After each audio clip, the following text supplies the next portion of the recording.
charted at all this year for hip hop and anything. So how do you feel about that? Putting out trash ass music. No, not the trash music. It's serious. Everything sounded like everything repetitive, same tempo. It's just it's roll out the bed. Everybody can do that. You know what I'm saying? It wasn't like that. And I feel like now we getting in the reason and now we finally getting to a point where I feel like now it's about to shift back into the real. Like you really gotta have talent. You really gotta go. I think people are starting to get tired of it now. That's why you don't see nothing charting. Everything sound the same. Every girl want to get a bag, get a rich, uh, spin the block. I'm sliding on the. Is everything is sound the same? Ain't nobody doing nothing different. So it's time to shake the game up and get it back to what it need to get back to, and that's just the real essence of artistry and real good music. Like that's gonna last forever. Is Like there anybody that I don't know. I ain't heard nothing that I say. I'm gonna hear this 30 years from now. wow. Nothing. There's nobody. I mean Drake, Kendrick, and I would say Cole. Other than that, Now, Bow Wow said a lot, and first and foremost, not too much on Bow Wow. Not too much on Bow Wow. Not too much on Bow Wow. But Bow Wow said a lot. Bow Wow said a lot.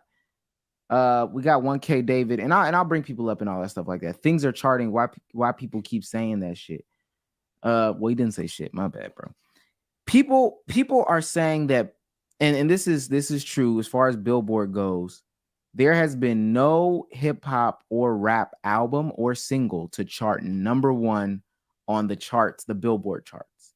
This will be the first time this has happened in 30 years. And it's still going on to this day. You know, there was a lot of talk about, you know, when a big name drops, when a big name drops, when a big name drops. Well, Gunna and Thug have dropped. Still not charted one.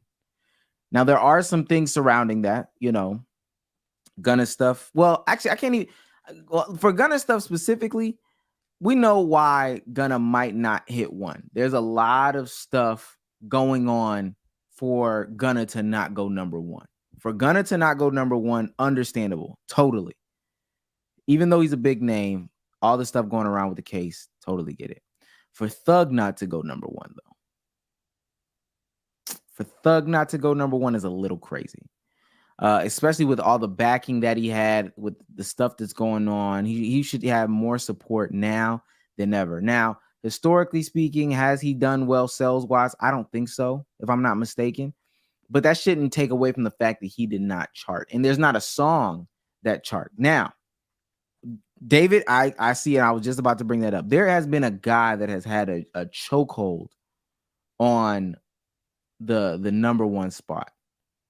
Morgan Wallace has been holding on to that #1 spot for 15 straight weeks, like 15 weeks. And not #1 is #1. He's a country singer. Not #1 because nothing else is dropped or whatever. No, Morgan Wallace has held the #1 spot for 15 weeks or Wallen. Oh, my bad, Bezos. My bad. His autocorrect, my bad. But he has held the #1 spot, and also he has sold 100K every single week in that first 15 weeks. So I ain't gonna lie, that's a round of applause. I don't know, buddy.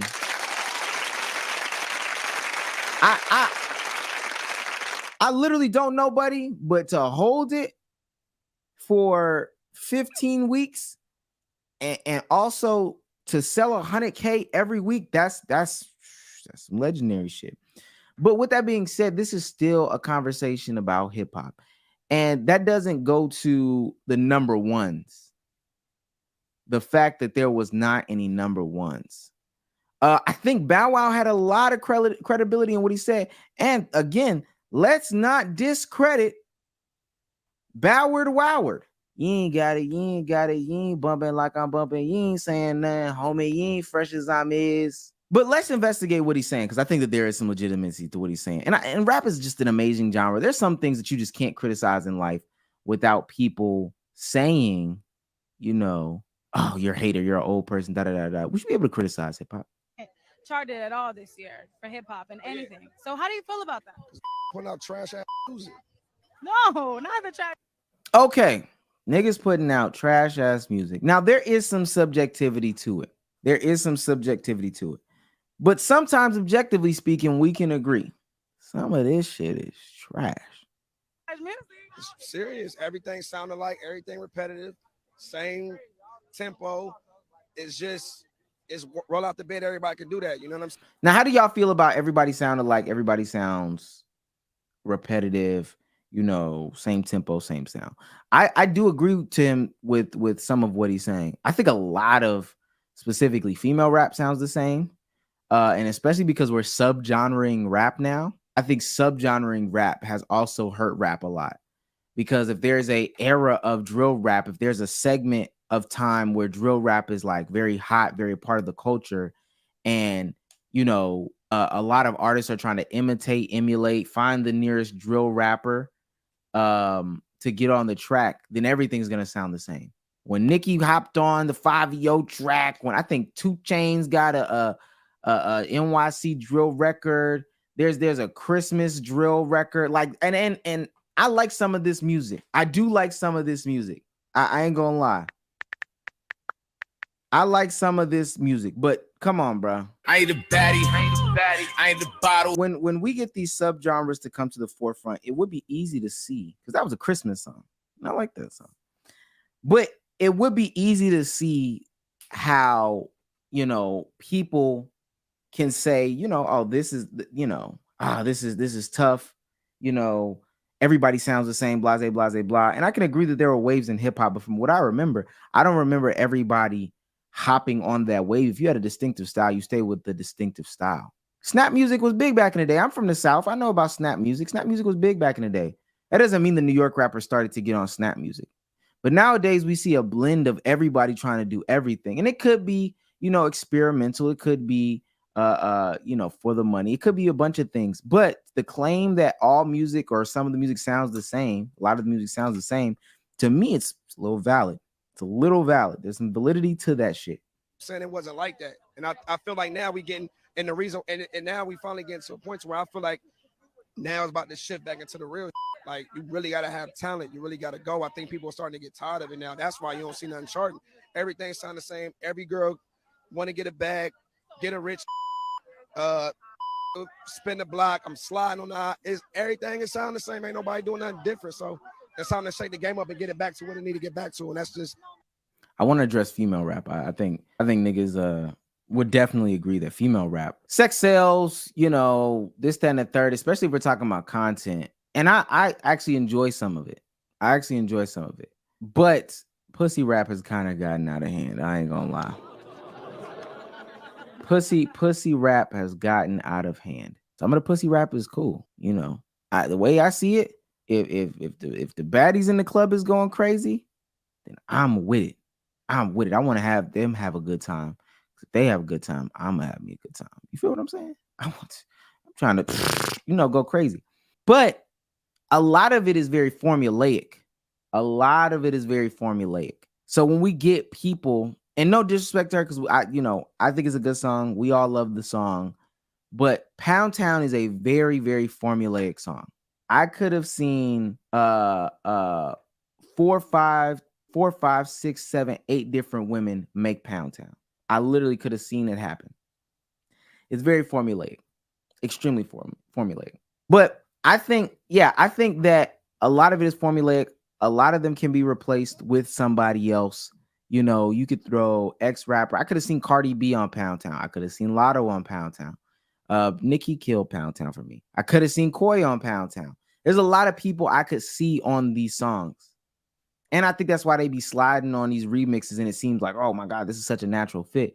It's because, all this shit was made for you. Yeah, I think it's easy to replace a lot of these people on these songs. I think this shit is highly repetitive, replaceable. You can get a lot of people that are out there to hop on these tracks and do the same exact things as some of these other people do. And I think that's what Bow Wow was talking about right there.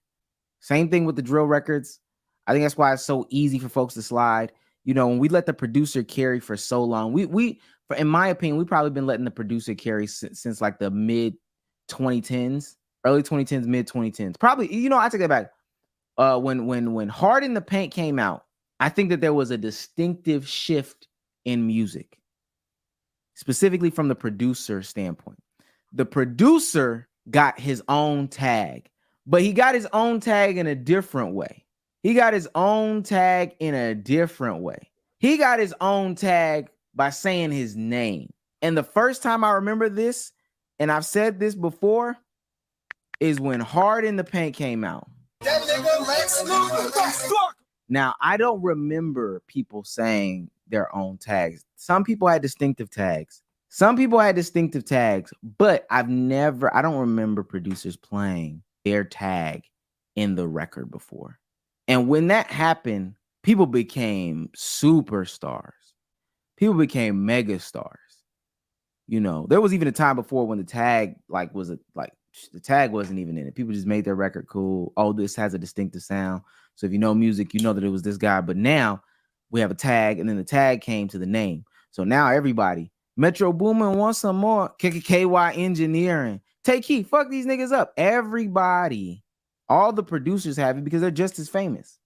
And I'm not going to lie, the producers carry these songs a good bit of the time. The producers be carrying these songs. And Waka's a great example. Waka's not lyrical. I think he even say he doesn't care to make lyrical stuff. You know, he's just going to let the sound go. And boy, oh boy, did he do that.